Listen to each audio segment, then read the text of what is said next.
Assalamualaikum warahmatullahi wabarakatuh dan selamat malam. Salam Ramadan Al-Mubarak. Terima kasih kepada anda yang setia dan juga terus memilih kami untuk bersama dalam Bicara Naratif pada malam ini seperti biasa setiap hari Jumaat pada pukul 9 malam.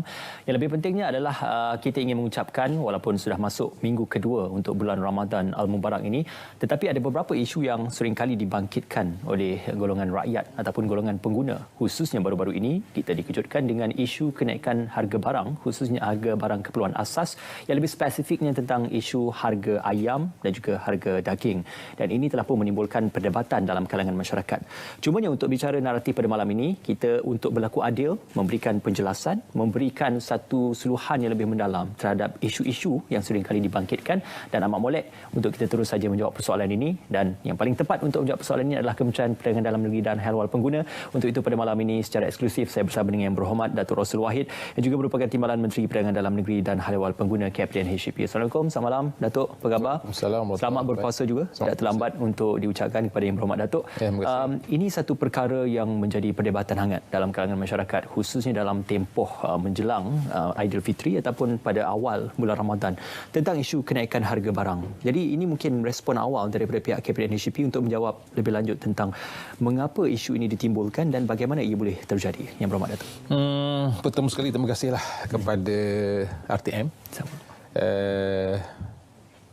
Yang tak jemulah menjemput kita. Pagi tadi saya difahamkan Pak Muhammad Kuasa, hari Rabu ni Pak Kuasa lagi memberi ruang serta kesempatan kepada kita di kementerian untuk menerangkan sesuatu yang kita rasa amat dekat dengan rakyat. Dan isu yang dibangkitkan pada malam ini ialah isu harga barang keperluan. Apa rakyat perlu tahu. Jadi untuk nak makluman kepada semua penonton yang menonton Bicara Naratif pada malam ini, sebenarnya isu ini sering kali timbul setiap masa, sepanjang masa, dan ianya lebih ketara apabila tiba musim perayaan.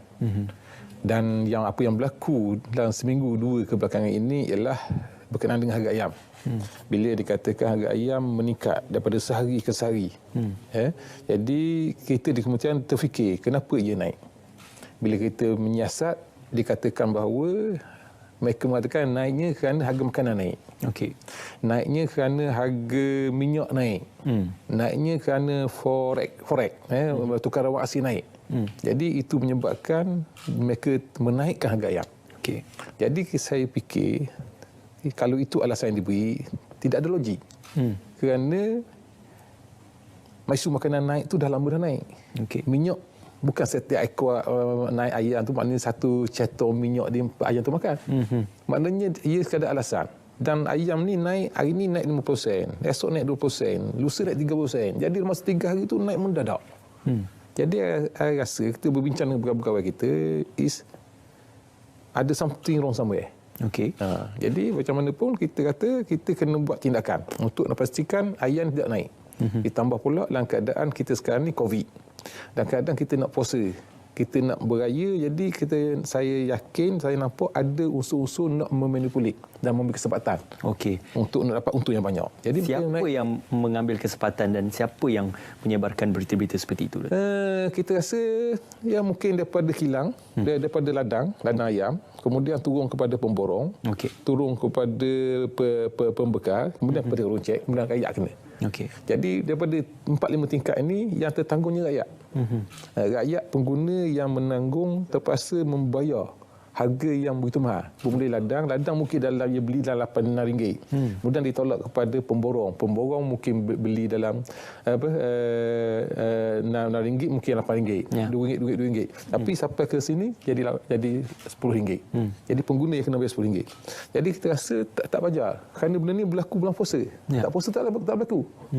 Jadi kita pun mengambil inisiatif dengan berjumpa dengan tuan-tuan penyedia ladang di seluruh negara untuk nak tentukan berapa kos sebenarnya untuk seekor ayam. Kemudian kita berjumpa dengan pemborong. Kemudian kita panggil DVS, Department of Veterinary, untuk duduk bincang bagaimana kita nak pack harga ayam agar dianya tidak. Sebab 3 hari lepas, hari Sabtu, hari Ahad baru ni saya ke Pasar Campur 3 di Kota Terengganu. Peniaga Kota Terengganu kata dia jual ayam RM10 sekilo. Dia kata sepanjang dia berniaga situ dah 20 tahun, dia kata tak pernah berlaku lagi ayam RM10 sekilo. Sampai dekat dia harga RM10. Okey. Jadi bila sampai RM10, dia kata dia macam mana nak jual kepada orang kampung pengguna. Kemudian pengguna ni pula yang buat ayam golek, yang buat ayam kecil, berapa pula nak jual? Faham Ya, betul. Maknanya kalau jual RM10 sekilo, mungkin dia orang ni jual mungkin dalam RM15 sekilo untuk ayam dah dimasak ataupun RM20 sekilo. Jadi kesannya pengguna kata beban. Jadi saya berfikir bahawa apa yang terlintas di hati saya, di fikiran saya ialah bagaimana nak menurunkan harga ayam ni. Salah satu caranya ialah dengan mungkin kita kena lambatkan ayam dalam market. Okey. Bila lambat dalam market, lebih kepada penawaran, permintaan akan kurang, maka harga akan meningkat. Cara nak melambatnya, salah satu caranya ialah dengan membuka AP ayam. Ya. AP ayam mungkin kita panggil mereka yang ada duit, ada kemampuan untuk import ayam dari luar. Ayam yang halal lah, ayam sembelih. Kemudian dalam box ini itu idea yang kita yang terlintas di fikiran saya. Okey. Dan bila kita buat kata macam tu, ini baru cadangan. Jadi pihak pengusaha ni dah memikirkan bahawa kalau itu berlaku, maka akan berlaku lambatkan ayam dan ayam akan lebih murah. Okey. Jadi dia pun datang untuk bincang kita. Datuk, seketika itu berdasarkan kepada cadangan untuk memperbanyakkan pengimportan ayam dari luar itu, mungkin akan ada yang mempertikaikan tentang proses-proses untuk mengimport itu. Dan yang kedua, kualiti ayam pengimportan itu malah tentang status halal dan sebagainya, tentang status sembelihan juga akan turut dipersoalkan dan juga turut dibangkitkan. Jadi bagaimana dalam hal ini cadangan itu boleh direalisasikan mengikut kepada satu gagasan atau cara yang prosedur lebih efektif oleh pihak kementerian? Sebenarnya itu cadangan. Sekarang ni cadangan itu dah tak ada lagi dah. Okey. Maknanya dah bila dah harga ayam dah sekarang ni dah pek RM7.90. Maknanya isu AP ayam, AP import ni dah mati. Okey. Tapi kalau diperlukan, saya rasa benda tu mudah. Maknanya kita dah kena pasti pengurus-pengurus ayam yang besar-besar, yang hebat-hebat di luar, di Thailand ada, di Vietnam ada, di Indonesia ada. Kita dah kena pasti. Maknanya kalau apa-apa berlaku, kita boleh bergantung pada mereka ni. Jadi proses tu saya rasa betul-betul boleh dilaksanakan. Mereka tak payah. Tapi alhamdulillah saya berkasih kepada tuan punya ladang ayam di Malaysia yang sangat perhati, yang sangat supportif, dan mereka ni bila kita beritahu isu ni, mereka datang berjumpa kita, berbincang dengan kita, dan mereka boleh tawarkan harga yang lebih murah. Artinya di ladang hari ini mereka tawarkan dengan harga RM5.80 sekilo.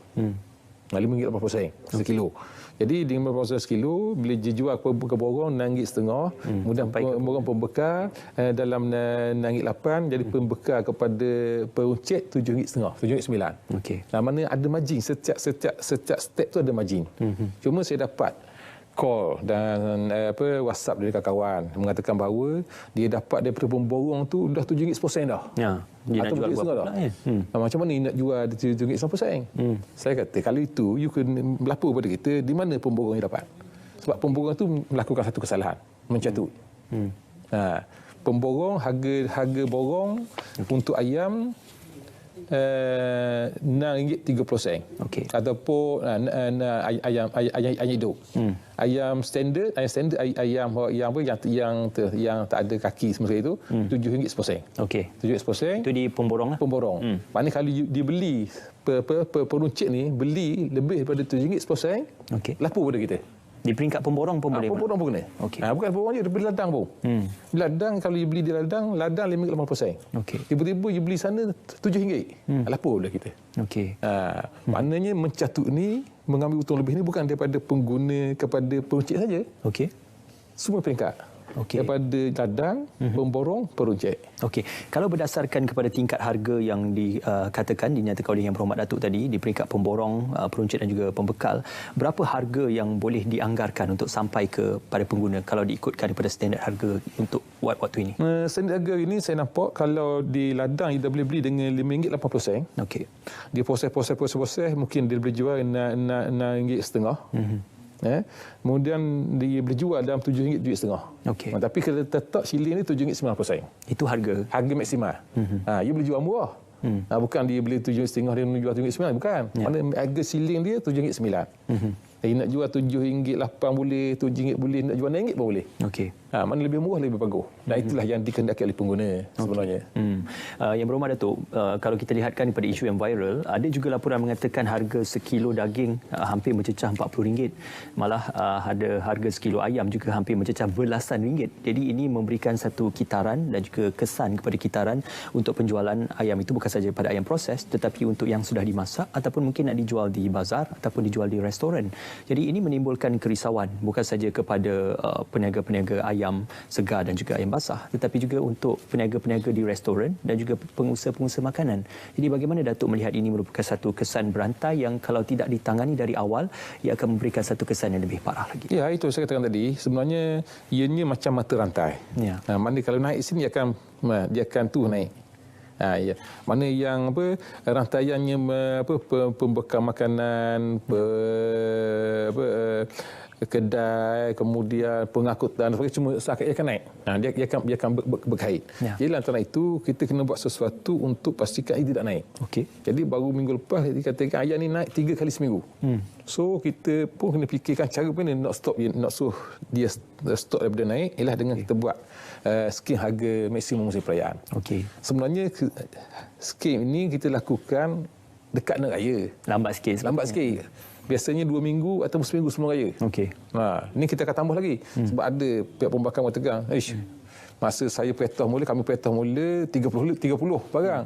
Ni 12 barang saja. Dak rok kata. Itu peringkat awalnya, 12 barang. Sekarang peringkat awal. Sekarang ni ada dia kata kajang ini tak rok. Mai faham tak? Tak rok. Mana tak mampu lah. Tak mampu. Sebenarnya ini baru peringkat pertama. Kita ada peringkat yang kedua. Sebab kita buat ini kerana kita nampak bahawa ayam ni mesti dibendung segera. Okey. Kalau tidak sampai RM10 sekilo. Kalau tidak bendung mungkin sampai RM12 sekilo. Jadi kita pun buat. Minggu pertama baru ni kita buat. Dan bermula semalam masih? Bermula daripada di umur 19 bulan, kemudian di kuat kuasa 21 bulan. Tapi kita kajian baik. Kajian yang prihatin, kajian yang dengar denyut nadi rakyat. Kita beri grace period lagi 3 hari. Mana daripada 19 kita umur 20, 21, 22. Hari ni 20, 23. Hari ni kalau buat kita kena. Sebab kita menimbangkan bahawa mereka jual dulu dengan stok lama. Jadi kalau kita buat kerat terus, 21 bulan wajib kena jual harga kita beri ni rugi kesian dia. Kesian. Jadi kita pun ada kemanusiaan. Jadi pegawai kita beritahu kepada penguatkuasa kita, kita beri grace period untuk habiskan stok lama. Tapi jangan over pula. Jangan stok lama sampai seminggu ataupun sebulan. Ada gitu. 2 hari tu. 2-3 hari okey dah. Mana kita dah maaf, maknanya ialah kita faham bisnes ini dollar and cents. Jadi mana kena consider, kena faham, tolong kita.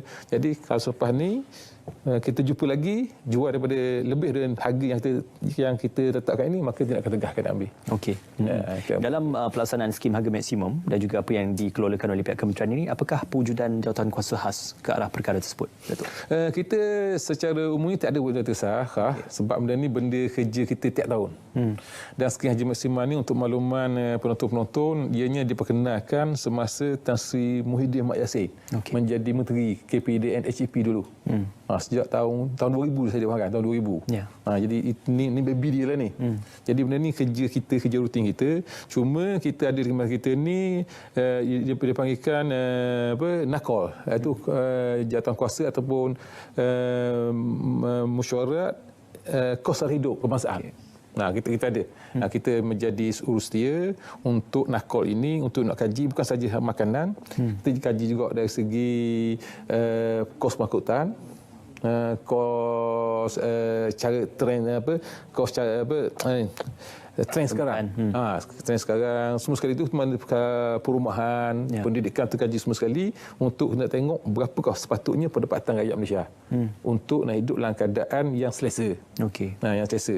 Apa yang berlaku sekarang dikatakan bahawa peningkatan harga barang tidak seimbang dengan peningkatan gaji. Ya. Kos hidup meningkat tapi kos pendapatan tidak meningkat.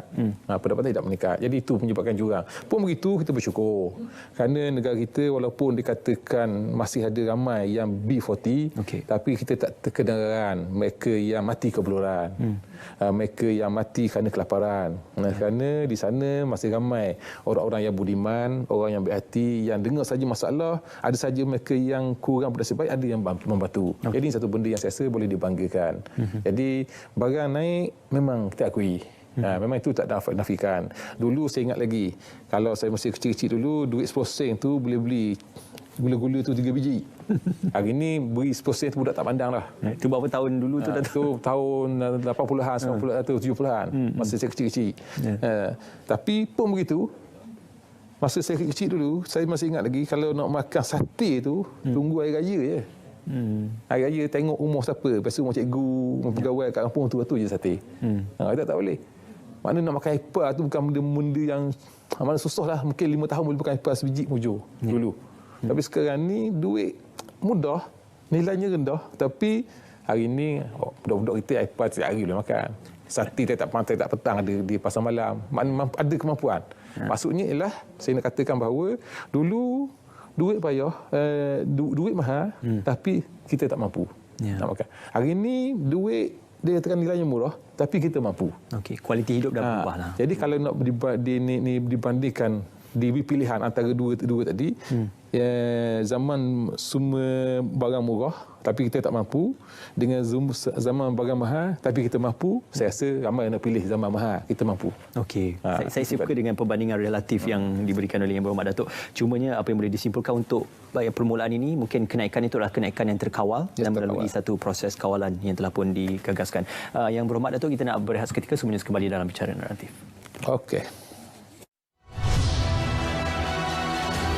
Kembali dalam Bicara Naratif secara eksklusif, saya masih lagi bersama dengan Yang Berhormat Datuk Rossul Wahid, Timbalan Menteri Perdagangan Dalam Negeri dan Haiwan Pengguna KPDN HCP. Yang Berhormat Datuk, difahamkan skim harga maksimum musim perayaan dijalankan dan juga dikuatkuasakan selama sebulan bermula tempoh 21 April sehingga bulan Mei 2021. Sampai 20 Mei. Jadi mungkin boleh diceritakan balik antara 12 kategori barang yang diperintahkan di bawah skim harga maksimum itu. Ya, antara barang untuk ni peringkat pertama saya kata tadi. Bukan kita dorok, bukan kata cerita cayang. Ada kata cayang, dok cetong. Ini baru peringkat pertama. Oleh kerana saya katakan tadi, kerana kita dapat melihat pergerakan harga ayam ni memang sangat laju, sangat dinamik. Sampai 3 hari naik sekali, 3 hari naik sekali. So kita tindakan kerajaan yang prihatin ini untuk nak mencegah rakyat daripada terkesan, maka kita buat ni. Sebab saya difahamkan Malaysia satu-satu negara yang jaga benda ni. Negara lain tak buat benda ni. Mana negara lain diberi pesan terbuka. Antara 12 barang yang kita umumkan baru ni, yang diumumkan oleh Menteri pada 19 bulan yang lalu. Yang pertama, ayam hidup. Ayam hidup seekor tu. Yang kedua, ayam standard. Ayam standard ini ayam yang disembelih dan dibersihkan, ada siap kaki, kepala, hati, pedas, semua ada dalam. Cuma dibuang najis je. Itu ayam dipanggil ayam standard. Ayam ni yang digemari sekarang. Yang kedua, yang ketiga, ayam super. Ayam super ni ayam disembelih tapi kepala tak ada, kaki tak ada, pedu tak ada. Jadi pelik pula, hak ada murah, hak tak ada ni mahal. Jadi sebab tak ada ni mungkin kerja dia kembali. Dia kena siang, kena bantu kembali. Yang keempat, daging lembu tempatan. Daging lembu tempatan. Yang kelima, daging lembu import. Yang keenam, kerbau import dari India biasanya. Yang ketujuh, telur. Telur untuk makluman, berbanding dengan tahun lepas, tahun ni kita turun 1 sen sebiji. 1 sen sebiji itu berbanding PKP daripada sekian harga maksimum raya tahun lepas. Tahun ni harganya kurang 1 sen sebiji. Grade A, grade B dan grade C. Ada 3 jenis telur yang kita kontrol. Kemudian hasil laut, ikan kembung termasuk ikan mabung, ikan air ataupun ikan tongkor, dan yang ke-12 ikan selayang. Ini setakat ni 12 yang kita letak dalam skim harga maksimum musim perayaan. Kemudian saya difahamkan di Kementerian ada bukan dalam 20 hari. Akan diumumkan dalam masa terdekat ini barang yang kita letak, yang kita kontrol. Kita tengok mana yang kita rasa ada orang nak ambil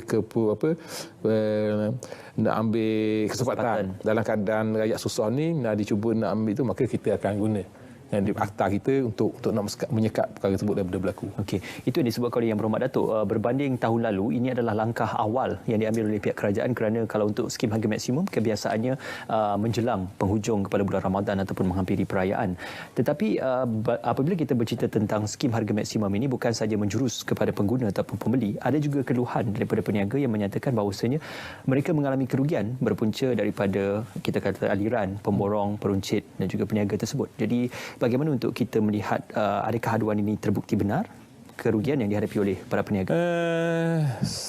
Daripada perkiraan yang kita buat, kita panggil pemain-pemain industri, saya kata tadi, tuan punya ladang kita panggil, pemborong kita panggil, peruncit kita panggil, kemudian ada DVS yang pakar dalam bidang ayam ini, kita duduk berbincang apa cara untuk kita nak tetapkan harga. Okey. Maka kita dah berbincang semua sekali, dah lumak semua sekali, maka kita ambil keputusan ayam standard ialah RM7.90. Okey. Itu dah bincang lumak lah tu. Dah bincang lumak semua sekali dah. Mana RM7.90 harga ayam standard. Jadi padahal tahun lepas RM7.50. Setahun lepas tershilling kita RM7.50 saja. Setahun lepas. Jadi baru ni betul kita faham. Dia kata harga makanan naik, harga jagung naik, kemudian forex exchange, tukar duit semua sekali itu. Jadi kita ambil semua sekali. Pada variable yang berlaku, maka keputusan kita boleh offer kepada rakyat dan kita minta peniaga-peniaga menjual RM7.90. Okey. Dan saya yakinlah mungkin yang jual, yang kata rugi tu mungkin dia ambil bukan daripada ladang atau mungkin dia ambil daripada bukan pemborong, pemborong yang besar. Mereka terpaksa menggunakan ambil dengan harga yang mahal mungkin. Jadi kalau itu kita tak boleh tolong. Sebab kita dah buat keputusan semua sekali bahawa mereka yang terlibat itu kena cari pemborong yang boleh menjual dengan harga yang sebagaimana yang kita tetapkan. Maknanya kalau ada pemborong yang jual daripada apa harga yang kita tetapkan, maka satu kesalahan. Yang kesalahan ini bukan saja kepada peruncit, kepada pengguna. Kesalahan pemborong jual kepada peruncit dengan harga yang kita tak benar pun boleh dikata mencatut. Okey. Mana tak boleh. Ia kena, mana kalau kerajaan dah tentukan bahawa harga borong ayam standard harga borong ayam standard ialah RM7.10. RM7.10. Maknanya margin keuntungan tu pun dah ditetapkan. Margin RM7.10, dia jual RM7.10, 80% ekor. Okey. 80% ekor keuntungan dia. Dia opah siang, dia opah tu. Dan ini ayam sekor. Tapi kalau jual ayam ketul-ketul, itu tidak kontrol. Okey. Dia kata ada hamba Allah ni datang ke warung dia nak beli per saja. Nak drumstick. Okey, nak drumstick 10 tu. Itu tidak tak tu. Dia tak harga berapa. Okey. Nak beli wing saja. Nak beli kepala saja, nak beli kaki saja, itu kita tak kontrol. Tapi kalau yang sekor, yang standard atau yang super, kita ikut kita. Okey. Molek penjelasan yang digambarkan oleh Yang Berhormat Datuk. Ada juga yang dikatakan tular di media sosial berkenaan tentang peniaga yang mogok, tidak mahu menjual disebabkan kes yang terjadi ini dan merasakan bahawasanya ia mendatangkan kerugian kepada peniaga. Jadi itu telah pun menyebabkan ada bekalan sedikit terganggu apabila peniaga melaksanakan tindakan seperti itu. Bagaimana Yang Berhormat Datuk? Iyalah, mungkin ada kesan. Cuma apa yang nak saya nyatakan di sini bahawa ialah benda ni sebulan je. Mana kalau mereka nak berehat sebulan, kita what to do. Kita tak apa, tapi kita pun ada persaksian juga. Dan ayam ni saya dapat maklumat bahawa ayam kita sebenarnya penawarnya dah lebih. Okey. Maknanya kalau ikut per kapita penduduk dengan ayam yang ada dalam negara kita ni, maknanya kita dah boleh makan sampai 5 ekor orang sehari ayam. Jumlah ayam yang ada dalam negara sekarang. Maknanya tak perlu, tidak maknanya sesuatu bila naik ni satu benda yang mana tak wajar. Sebab ekonomi, open ekonomi, supply and demand. Sekarang ni supply ke dah banyak. Tapi sebab apa naik juga? Mesti ada something wrong. Jadi kita juga ayam ni kita nak mendidik masyarakat supaya mereka memahami konsep segar beku. Okey. Dulu sejuk beku. Dia kata tak boleh makan ikan ais ni, mata merah, tak segar. Sekarang ni kita ada satu teknologi yang dibangunkan oleh Mafi, segar beku. Dia beku tapi segar, fresh. Lama tahan. Lama tahan dan rasa dia macam fresh. Jadi ini, dan ayam-ayam ini ataupun benda-benda ini berada di hypermarket. Sebab tu saya nampak harga di wet market RM10 sekilo ayam. bila saya cek dalam price catcher, kita ada aplikasi dalam smartphone, kita namakan price catcher. Saya tengok di hypermarket RM9.59 ke? RM9.99, RM5.99, RM7.10 itu je ayam. Mana di hypermarket, the mall harganya lebih murah. Tapi orang kita ni kalau boleh nak tengok ayam tu gelapor lagi. Itu fresh. Itu katanya fresh. Fresh. Kata lepas tu pergi ke pasar dia tahu panas gitu. It's fresh. Jadi kita kalau boleh ubah konsep ini, maka saya yakin harga ayam ni akan lebih rendah lagi. Okey. Sama ada pilihan frozen fresh ataupun ayam yang betul-betul segar itu tertakluk kepada kehendak dan juga pengguna sendiri. Ini juga digambarkan apabila sejak bermulanya skim harga maksimum dan juga kawalan harga ini, setakat ini berapakah dapatan kes yang mungkin sudah dilaporkan ataupun diambil tindakan oleh pihak penguatkuasa KPDN HDP? Satu soalan yang baik. Setakat ini saya setengah hari tadi saya dapatkan 1 kes. Itu berlaku di Miri. Bila kita umum hari 19 bulan hari kemarin 22 kemarin 22 ada 1 kes di Miri. Itu pun bukan kita kategorikan sebagai skim harga maksimum. Itu kita penguatkuasa beritahu dia kan tak letak tanda harga. Mungkin dia ada tendensi untuk nak jual mahal kot. Kita tak tanda harga. Jadi kita compound dah RM100. Kemudian hari ini ada 4 kes dan saya datang kita yang dikata menjual lebih daripada harga yang kita letakkan. Jadi daripada ribu-ribu yang jual, ada 4 kes ni saya rasa isolated, sangat kecil lah. Dan jangan merasakan bahawa kita tak ambil tindakan. Kita ambil tindakan. Sebab ni tanggungjawab kita kepada kerajaan untuk nak pastikan pengguna tidak teranyanya. Kita semua pengguna. Cik Mai jual ayam, saya jual daging. Saya nak ayam Cik Mai murah. Cik Mai nak daging saya murah. Jadi win-win lah, win-win. Jangan kata kita berniaga ayam nak berkok, nak mogok sebab ni. Bahkan berniaga ayam pun beli barang lain pula. Kena beli timun, kena beli beras, beli semua sekali untuk nak dapat harga murah. Kita oleh demikian marilah kita bersama. Mana ambil untung sikit, jangan rugi sudah. Mari untung sikit, kita win-win situation. Dalam kadang rakyat semakin sakit, rakyat COVID masih belum selesai lagi. Kerajaan pun dah fikir macam-macam cara dah dengan penjana, perhati, pemekasa dan sebagainya untuk nak membantu. Kemudian yang bagi lagi RM500 untuk penjawat awam. Ini sekadar untuk nak meringankan beban dan juga masalah yang dialami, yang dirasai sejak setahun yang lalu.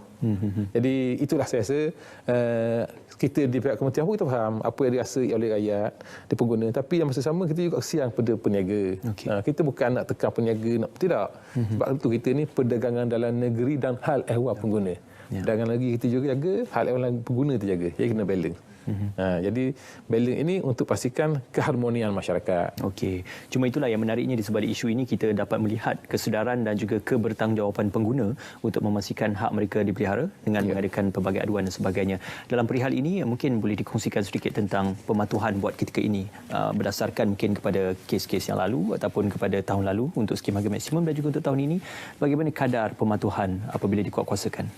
Setakat ini kita nampak peniaga kita patuh. Peniaga kita ialah kita di Malaysia ni rakyat baik-baik. Orang berbaik, orang yang berbudiman. Maknanya sekali patuhan kita walaupun mereka marah tapi mereka patuh. Patuh ni mungkin kerana mereka takut didenda. Atau mungkin kerana memang mereka ada satu etik mengatakan bahawa dalam keadaan susah kita sama tolong. Dalam keadaan kita payah ni ringan sama dijinjing, berat sama dipikul. Jadi kita nampak ada satu dua, kita pula di pihak penguatkuasa kita cuba seberapa mungkin, seberapa berdaya untuk tidak mendenda. Kita bukan pergi denda cari salah tak. Maknanya kita punya konsep kita mendidik. Beritahu awak buat silap ni gini tidak tanda harga. Itu nasihat. Tapi kalau orang kampung saya panggil degil pok. Mana memang degil benar tu. Degil yang yang teruk sangat. Main tak dengar kata kita rendalah. Itu cara kita. That's why untuk makluman kita hampir catut tahun ni kita tak kompromi. Catut ni maknanya yang ambil untung berlebihan. Contohnya dia beli satu barang modal dia RM5. Daripada kilang jual ke pemborong RM10, yang ambil RM5. Kemudian pemborong kepada peruncit RM5, RM15. Peruncit kepada pengguna yang ambil RM5, jadi RM20. Contoh. Jadi daripada modal RM5 dia jual RM20. Okey, itu okey. Tapi kalau yang ni RM5, tiba-tiba penjual kepada pengguna yang ambil RM6, ada salah. Faham tak konsep tu? Maknanya yang ni RM5, tiba-tiba daripada rantai akhir tu pengguna yang ambil lebih RM1. Ini salah. Jadi ini kita tak kompromi. Sebab saya fahamkan kemarin kes kita dengan satu ladang telur ayam mencatuk, kita menang. Okey. Kat jam menang kerana mencatuk harga telur ayam. Jadi mencatuk ni sebab kita nampak mencatuk ni menganiaya pengguna. Okey. Pengguna. Kita tak kisah nak ambil untung, tapi jangan untung lebih daripada sepatutnya. Dari segi agama pun tak boleh. Tak boleh buat gitu. Yang seadanya lah. Yang seadanya. Yang penting gerakan untuk anti pencatutan harga itu perlu untuk digerakkan bukan saja di pihak kementerian tetapi juga dari pihak rakyat juga. Ya, di pihak rakyat pengguna. Yang berhormat Datuk, kita sekali lagi nak berjeda seketika, semuanya kembali dalam Bicara Naratif.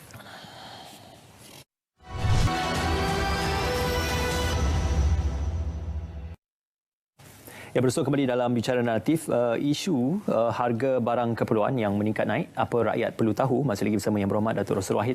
Yang Berhormat Datuk, kalau diikutkan kepada skim harga maksimum sepanjang musim perayaan ini, kalau sekiranya ada peniaga yang ingkar, apa tindakan yang akan dilakukan? Yang pertama, pengguna boleh mengadu. Mengadu, kita ada 72 cawangan di seluruh negara. Ya. Ataupun kalau malas nak pergi ke cawangan, kita boleh install, download kita punya aplikasi dan smartphone. Dia punya tajuknya Easy Adu. Easy Adu makna you masuk saja apa benda dalam tu sampai kepada enforcement command center kita. Kita ada satu enforcement center di kementerian dan kita akan entertain semua aduan. Semua aduan yang masuk kepada kita untuk tu, sehingga kan yang tak berkaitan kita pun kita terima. Itu isu tahun lepas, isu pengguna bising dengan bil elektrik yang melambung masa PKP pertama, melambung. Jadi dia tak ada tempat nak mengadu. Okey, saya kata tak mengadu pada kita. Padahal benda tu bukan bawah kita. Itu bawah tenaga Suruhanjaya Tenaga. Jadi kata mengadu, tapi kita ambil yang tu, kita salurkan kepada pihak yang berkenaan. Jadi itu yang kita nak lalukan. Jadi kalau ada masalah, maklum pada kita ada pejabat fizikal di setiap negeri, di daerah, dan kita ada bank bergerak. Sekarang ni saya nampak bank bergerak kita ada 4 buah. Dan kita bermobile, musim sekarang ni kita berhenti, kita parking di Pasar Ramadan. Pasar Ramadan kita parking situ sepanjang Pasar Ramadan. Kalau ada jual kuih basi ke kuih tu, mana boleh. Tapi kalau kuih tak sedap yang mengadu kita. Kuih tak sedap, saya beli kuih tak sedap. Itu bukan salah kita. Subjektif tu sedap tak sedap. Kata kalau kuih mahal ataupun ada ni, kalau ada betul boleh mengadu pada kita. Jadi kita sekarang ni kita nak memudahkan rakyat akses. Rakyat akses, sama ada WhatsApp pun ada, talian tu free pun ada, banyak. Tapi saya nampak yang popularnya Easy Adu lah. Easy Adu dan juga WhatsApp. Itulah dia, kalau nak diikutkan banyak isu-isu pengguna dan juga peniaga ni. Isu karipap tak ada isi pun boleh jadi isu juga Yang Berhormat Datuk. Tapi inilah dia tentang bagaimana Kementerian Perdagangan Dalam Negeri dan Haluan Pengguna mengambil berat tentang aduan-aduan yang dikemukakan oleh masyarakat, khususnya pada pengguna. Ada juga yang pengguna mengatakan, tidak mengapalah, dah terbeli, nak buat macam mana kan, jadi biarkan saja. Jadi apakah pendidikan yang perlu diletakkan kepada para pengguna supaya walaupun kita membeli sekecil-kecil barangan itu, tapi hak pengguna itu perlu untuk dikuatkuasakan? Kita ke arah untuk memberi kesedaran bahawa pengguna ni punya hak yang besar. Hak yang hebat untuk menentukan harga suatu barang di pasaran. Maknanya kalau semua kita berpakat jangan beli, maka barang tu tak laku, maka dia akan rosaklah. Bila tak laku, dia akan rosak, daripada rosak akan jual murah lah. Jadi tapi kita di Malaysia ni kita tak guna hak-hak tersebut. Jadi saya nampak satu cara untuk nak beri pendidikan kepada pengguna ni, kita melalui sekolah. Jadi insya-Allah kita akan perkasakan persatuan pengguna di sekolah untuk beri pendidikan pada mereka dan untuk beri kesedaran bahawa anda adalah penentu market. Anda adalah penentu pasaran. Jika anda menggunakan hak anda sebagai pengguna dengan cara yang bijak, maka pihak peniaga ataupun pihak yang menjual barang tak boleh buat apa-apa.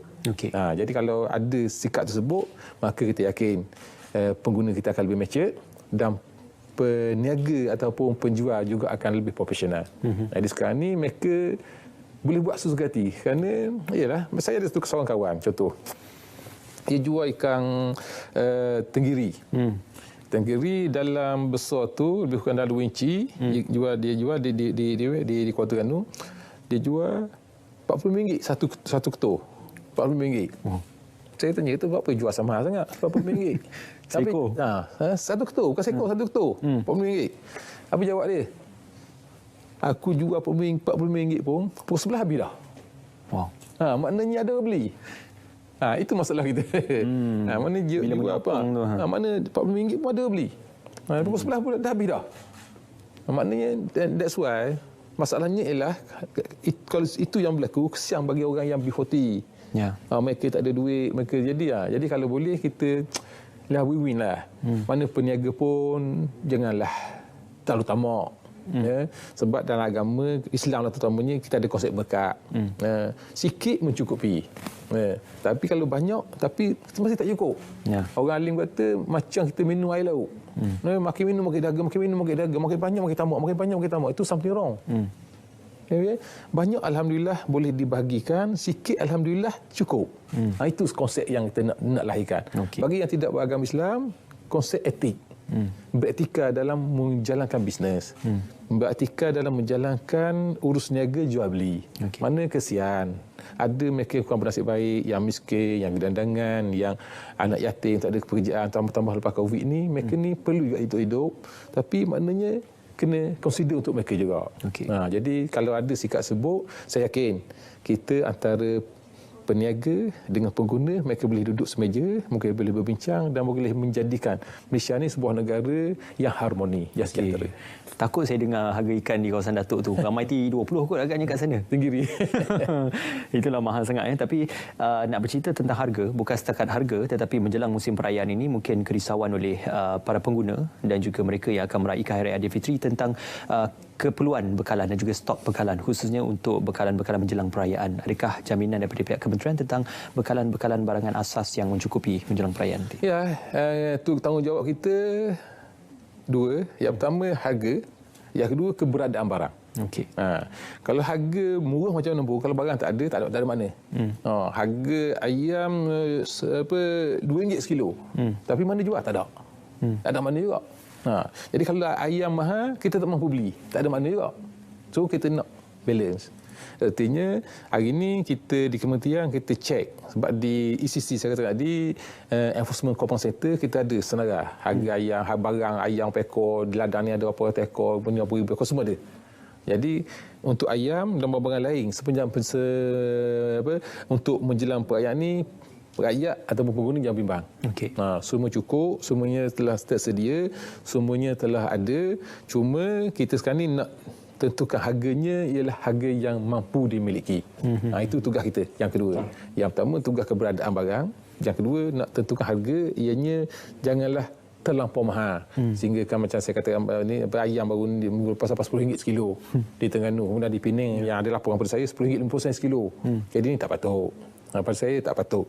Dan bila itu berlaku, maka kita kena ambil tindakan. Kementerian akan segera ambil tindakan untuk nak membendung perkara ini daripada terus berlaku. Tapi contohnya, katakan dalam seminggu, 2 minggu lagi, nampak trendnya mungkin tidak tu. Okey saja. Mungkin kita tak perlu buat harga maksimum musim perayaan. Kalau benda tu boleh betul biasa mana makin raya harga makin turun. Esok raya turun lagi. Tu tak perlu dah buat sekian harga maksimum musim perayaan. Ada kebarangkalian Datuk untuk stok-stok bekalan makanan yang mungkin akan disorokkan atau disimpan oleh peniaga sebelum perayaan? Setakat ni komplot sorok ni dah lama tak dengar. Dulu saya ingat tahun 2000 ada atau tahun 99 ada sedikit, tahun 80-an ada. Kerana kita sekarang ni kita very systematic. Makna setiap pembekal, pemborong dan juga stokis yang ada setiap negeri itu kita dah beritahu dah. You musim ni you kena simpan banyak ni.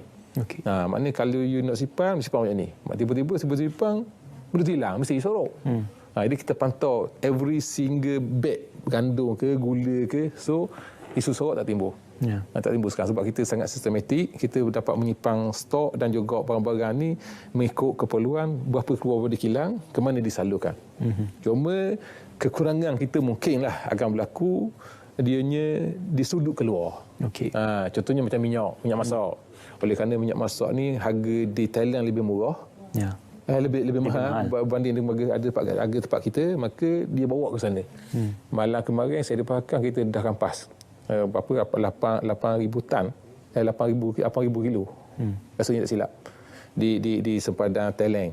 Jadi ini yang berlaku, kekurangan tersebut kerana itu. Juga gas di sudut ke Indonesia, kerana gas Indonesia tu lebih mahal daripada gas kita. Okey. Jadi ini yang kebocoran ini yang berlaku. Dari segi kekurangan kerana sorok setakat ni, insya-Allah lah saya rasa tak ada.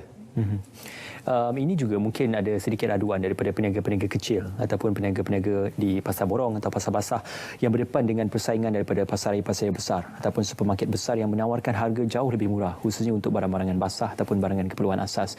Jadi dalam perihal ini kita juga perlu menjaga kebajikan pada kedua-dua bentuk perniagaan ini, yang meniaga supermarket dan juga yang meniaga di pasar borong dan juga peniaga kecil-kecilan ini. Jadi bagaimana untuk mengimbangkan supaya kedua-dua pihak boleh mencapai margin keuntungan mengikut kapasiti perniagaannya? Saya nampak kita sekarang ni dalam dunia tanpa sepadan ni kita perlu kreatif. Okey. Macam memang kita ada akui, contohnya ayam di pasar raya RM6.99, di pasar basah RM10. Okey. Jadi kalau semua pengguna pergi ke pasar raya, menyebabkan pasar basah akan kehilangan pelanggan. Tapi dalam keadaan begitu, kita di pihak kementerian ni kita nak jaga pengguna. Sebab tu kita bangunkan aplikasi price catcher. Price catcher ni maksudnya bila masuk saja dalam price catcher tersebut, type saja di mana anda berada, kemudian tempat mana yang anda nak tu, kawasan mana, kawasan katakan sini kawasan pantai dalam. Masuk saja kawasan pantai dalam, dia akan keluar kawasan dalam, lebih kurang dalam 50 ataupun 20 radius kilometer. Ada di Jaya, di Tesco, di Milk Valley, di pasar basah semua sekali ada harga.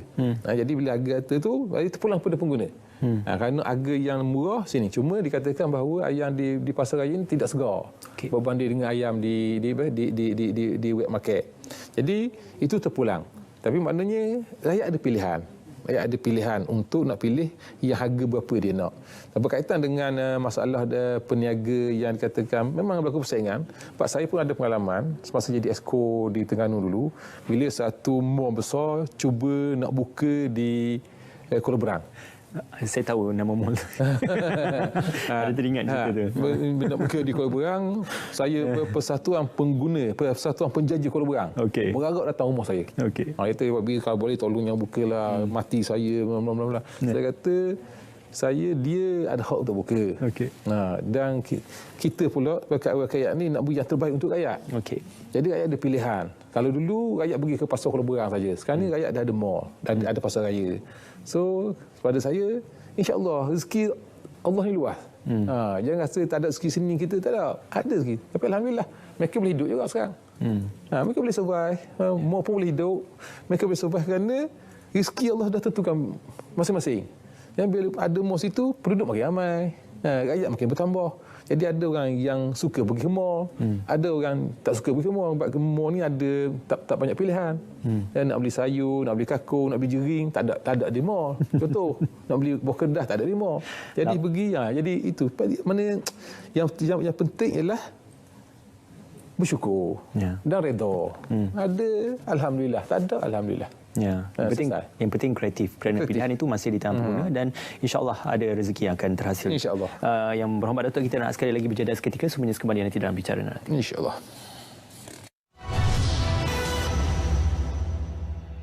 Ya, bersua kembali dalam Bicara Naratif, masih lagi secara eksklusif bersama Yang Berhormat Datuk Rossul Wahid. Yang Berhormat Datuk, mungkin untuk menutup kesimpulannya, kalau kita tidak tahu bagaimana COVID-19 ini perkembangannya dalam negara, jadi mungkin akan berlakunya ataupun tidak berlakunya pembelian panik seperti yang pernah berlaku sebelum ini. Jadi kita tidak mahu perkara itu berlaku. Dan untuk gelombang yang kita tidak tahu lagi, bagaimana kerajaan, khususnya pihak Kabinet HDP dalam menangani sebarang isu pembelian panik dan juga perkara-perkara seperti itu. Yalah, yang pertama kita berdoalah supaya COVID ni akan segera berakhir. Sebab selagi dianya tak berakhir, hari ini saya dapatkan banyak sekolah pula yang terlibat dengan COVID dan terpaksa ditutup. Jadi pergerakan kita akan sentiasa terbatas, terhad dan juga akan ada masalah. Jadi marilah kita sama berdoa supaya ianya akan segera berakhir. Yang kedua, bagi mereka yang masih lagi belum daftar dengan vaksin, maka segerakan. Sebab saya kata ni sebab di Terengganu saya bahkan baru 30%. Saya tak tahu orang Terengganu takut jagung ke ataupun memang tak minat ke, wallahualam. Tapi kita marilah sebab Kajang habis berbili ringgit untuk jaga kesihatan kita. Kemudian yang ketiganya, isu yang dikatakan tadi berkaitan dengan pembelian pendek. Ya, pengalaman kita pada PKP pertama. Bulan Mac tahun lepas bila kerajaan mengumumkan lockdown di seluruh negara kerana COVID, maka berlaku panik. Difahamkan berlaku di Johor, di KL dan juga di Penang, di bandar-bandar besar. Satu orang sampai 5 troli beli barang. Yang dikejarnya roti gardenia, kemudian tisu, kemudian Maggi, beras, gandum, semua sekali. Seolah macam nak perang. Jadi saya pun sempat meninjau satu pasar raya di Ceras. Saya tanya sebab apa ni? Dia kata lepas ni tak boleh keluar. Kita tak betul.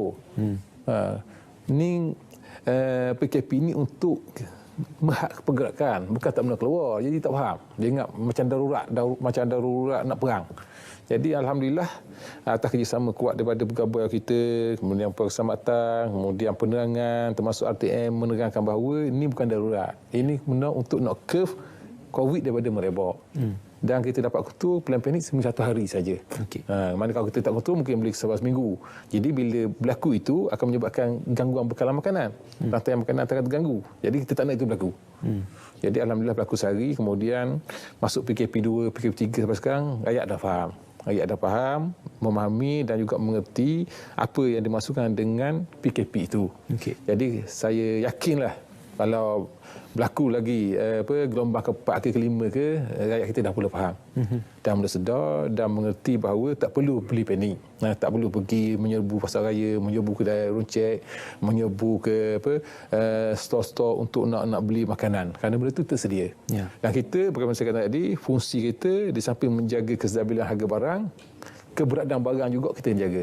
Stok barang kita kena jaga. Beras cukup tak cukup, walaupun beras tu bukan buah kita. Beras buah mafi. Ikan buah mafi. Sayur-sayuran buah mafi. Tapi kita ada kerjasama yang rapat. Cuma kita dengan mafi ini ada tidak konsisten. Maksudnya ialah mafi nak barang dia mahal. Kita nak barang murah. Menteri Mafi kata saya mahu barang saya mahal sebab nak bela petani, peternak dan peladang. Kita kata kita nak barang murah sebab kita nak jaga pengguna kita. Tapi walaupun kadang kita bercanggah tapi kita dapat. InsyaAllah. Macam isu daging saya ni kita kontak Mafi. Macam mana harga daging? Kita boleh bincang. Kita bincang. Yang penting ada keseimbangan tu lah. Ada keseimbangan. Baik, terima kasih sekali lagi diucapkan kepada Datuk kerana sudi bersama kami pada malam ini. Yang berhormat Datuk Rosul Wahid, Timbalan Menteri Perdagangan Dalam Negeri dan Hal Ehwal Pengguna. Juga terima kasih kepada Kementerian Perdagangan Dalam Negeri dan Hal Ehwal Pengguna kerana bersama kami dalam menerangkan isu tentang harga keperluan barangan yang naik. Apa rakyat perlu tahu? Sememangnya jangan kita tularkan berita-berita palsu untuk kita memastikan ketentraman